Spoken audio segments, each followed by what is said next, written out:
मेरे प्यारे साथियों, आप सभी को मेरा प्यार भरा नमस्कार। मैं आचार्य भारती नारंग आप सभी का अपने YouTube चैनल आपकी सारथी पर बहुत बहुत स्वागत करती हूँ। आज का हमारा विषय है चैत्र नवरात्रि। देश भर में नवरात्रि का पर्व बहुत ही धूमधाम के साथ मनाया जाता है। नवरात्रि का अर्थ है 9 विशेष रातें। इन 9 दिनों में देवी शक्ति और उनके 9 रूपों की पूजा अर्चना करने का विधान है और साथ ही साथ शुभ फल की प्राप्ति के लिए व्रत किए जाते हैं। पंचांग के अनुसार चैत्र माह के शुक्ल पक्ष की प्रतिपदा तिथि 9 अप्रैल को है, अर्थात 9 अप्रैल से चैत्र नवरात्रि शुरू होंगे और 17 अप्रैल को इनका समापन होगा। 17 अप्रैल को ही रामनवमी मनाई जाएगी। नवरात्रि के पहले दिन घट स्थापना की जाती है। इस 9 अप्रैल को अश्विनी नक्षत्र में प्रातः 6:11 से लेकर 10:23 तक का कलश स्थापना का शुभ मुहूर्त बन रहा है। अश्विनी नक्षत्र व मंगलवार पड़ने के कारण विशेष योग अमृत सिद्धि का निर्माण हो रहा है, जो कि इस तिथि को और भी विशेष बनाने जा रहा है। क्या आपने कभी सोचा है कि नवरात्रि में पूजा अर्चना के मात्र 9 ही दिन क्यों होते हैं? जब नवरात्रि में पूजा पाठ का इतना ही महत्व है तो 9 दिन से अधिक की नवरात्रि क्यों नहीं मनाते? दरअसल इन दिनों में प्रकृति में विशेष प्रकार का परिवर्तन होता है और ऐसे समय हमारी आंतरिक चेतना और शरीर में भी परिवर्तन होता है। प्रकृति व शरीर में स्थित शक्ति को समझने से ही शक्ति की आराधना का महत्व समझ में आता है।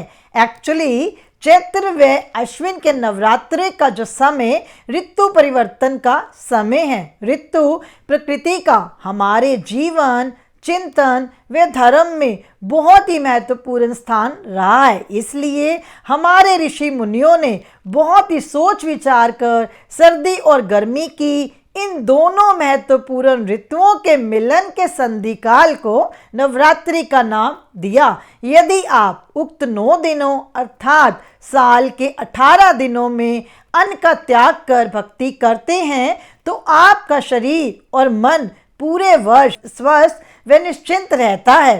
अब प्रश्न उठता है कि 9 ही क्यों?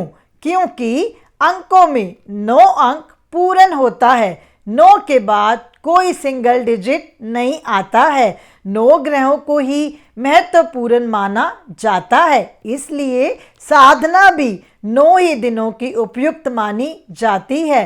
किसी भी मनुष्य के शरीर में 7 चक्र होते हैं जो जागृत होने पर मोक्ष का मार्ग प्रशस्त करते हैं। नवरात्रि के 9 दिनों में से 7 दिन तो चक्रों को जागृत करने की साधना की जाती है। 8वें दिन शक्ति की पूजा होती है और 9वां दिन शक्ति की सिद्धि का होता है। शक्ति की सिद्धि यानी हमारे भीतर शक्ति जागृत होती है। इसलिए इस 9 दिनों को ही हिंदू धर्म में माता के 9 रूपों से जोड़ा है। शक्ति के इन 9 रूपों को ही मुख्य रूप से पूजा जाता है। माँ के 9 रूप व नवरात्रि हमें क्या संदेश देते हैं, अब हम इस पर चर्चा करते हैं। पहला नवरात्रा 9 अप्रैल माँ शैलपुत्री की पूजा। शैल मतलब पहाड़, चट्टान। देवी दुर्गा ने पार्वती के रूप में हिमालय के घर जन्म लिया था। माँ शैलपुत्री हमें सिखाती है कि जीवन में सफलता प्राप्त करने के लिए सबसे पहले इरादों में चट्टान की तरह मजबूती व अडिगता होनी चाहिए। दूसरा नवरात्रा 10 अप्रैल माँ ब्रह्मचारिणी माता की पूजा। ब्रह्मचारिणी का अर्थ है जो ब्रह्मा के द्वारा बताए गए आचरण पर चले, जो हमेशा संयम और नियम से रहे। जीवन में सफलता प्राप्त करने के लिए सिद्धांतों व नियम पर चलना आवश्यक है, इसके बिना मंजिल नहीं पाई जा सकती। तीसरी नवरात्रि 11 अप्रैल माँ चंद्रघंटा देवी की पूजा। इस देवी के माथे पर घंटे के आकार का चंद्रमा है, इसलिए इनका नाम चंद्र घंटा है। ये देवी संतुष्टि की देवी मानी जाती हैं। जीवन में सफलता के साथ अगर आप शांति का अनुभव करना चाहते हैं तो आपको मन में संतुष्टि का भाव जरूर चाहिए। आत्म कल्याण व शांति की तलाश जिसे हो उसे माँ चंद्र घंटा की आराधना करनी चाहिए। चौथा नवरात्रा हमारा 12 अप्रैल माँ कुष्मांडा देवी की पूजा। ये देवी भय को दूर करती है। भय अर्थात डर ही सफलता की राह में सबसे बड़ी मुश्किल होती है। जिसे जीवन में सभी तरह के भय से मुक्त होकर सुख से जीवन बिताना हो उसे देवी कुष्मांडा की पूजा करनी चाहिए। पांचवा नवरात्रा 13 अप्रैल स्कंद माता की पूजा। भगवान शिव व पार्वती के पहले पुत्र कार्तिकेय, उनका ही एक नाम है स्कंद। कार्तिकेय व स्कंद की माता होने के कारण देवी के 5वें रूप का नाम स्कंद माता है। इसके अलावा ये शक्ति की भी दाता है। सफलता के लिए शक्ति का संचय और सृजन की क्षमता दोनों का होना जरूरी है। छठा नवरात्रा 14 अप्रैल माँ कात्यायनी देवी की पूजा। ये स्वास्थ्य की देवी हैं।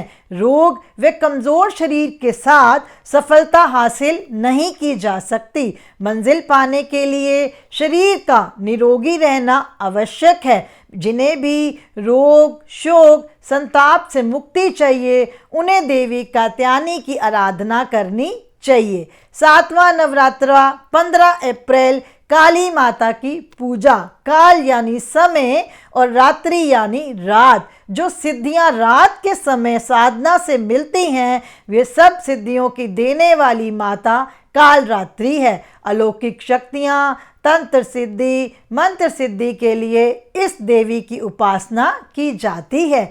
आठवां नवरात्रा 16 अप्रैल महागौरी की पूजा। गौरी यानी पार्वती और महागौरी यानी पार्वती का सबसे उत्कृष्ट स्वरूप। अपने पाप कर्मों के आवरण से मुक्ति पाने और आत्मा को फिर से स्वच्छ व पवित्र बनाने के लिए महागौरी की पूजा व तप किया जाता है। ये चरित्र की पवित्रता का प्रतीक देती है। नौवां व आखिरी नवरात्रि 17 अप्रैल सिद्धिदात्री की पूजा। ये देवी सारी सिद्धियों का मूल है। शिव के अर्धनारीश्वर स्वरूप में जो आदि देवी हैं वो ये सिद्धिदात्री माता ही है। सिद्धि का अर्थ होता है कुशलता। कार्य में कुशलता और सलीका हो तो सफलता आपको हासिल हो ही जाती है। माँ अपने 9 के 9 रूपों में आप सभी पर अपनी कृपा प्रदान करे और मैं आशा करती हूँ कि ये वीडियो आप सभी के लिए लाभप्रद होगी। नवरात्रि की बहुत बहुत शुभकामनाएं।